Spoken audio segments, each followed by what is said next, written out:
وحليدين قيبيي حركي ولا سوها بيي ولا يسكسوا دم استري إيوه وحيا أينو حكبت دلي أما الضاد دي مركي الأورورية مدنياشة وحيابه وحلقة سوق هذه اللي جليي ويسوقنا لفاق هو جارة لبدا سليدين قيبيي markii aynu la tashanay la taliyaasheen sharciga sidii dooda ku jirtay ee u badnayd xeerku wuxuu isu saaraa laba xeer oo ahaa kii aasaaska hay'adda shaqaalaha dawladda ama establishment act iyo xeerkii shaqaalaha dawladda waxa markaa ay soo jeedimaha kamid ahayd in labada xeer la kala saaro iyadoo mudanayaasha qaarkoodna ay codsanayeen in mid bagaarkiisa laga dhigo waliba qaarkood lagu celiyo hay'adii uu ka soo unkamay markii arrimii sharciga la darsay awoodii iyo effortigii la geliyayna la qiimeeyay dastuurka iyo waxa uu ka qabana la eegay waxa la isla qaatay inay suuragal tahay in xeerka aasaaska iyo xeerka shaqaalaha dawladdu ay isku noqon karaan hal xeer oo keli ah sidaa darteed waxa la isugu soo habeeyay loo ableeyay in la soo kala hormariyo waa la idin sharxi doonaa la taliya sharciga idin sharxi doona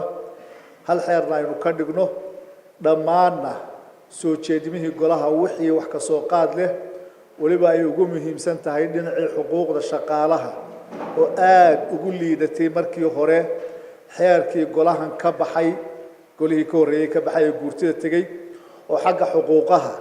ay aad u liidatay aad loo soo habeeyay xeerkii maxaan radaa ahaa asaaska oo isagana aad loo habeeyay bacadkii shaqaalaha dawladda ee tababarka shaqaalaha dawladda oo la habeeyay hay'adihii dawladda intuu xeerkani khuseynayay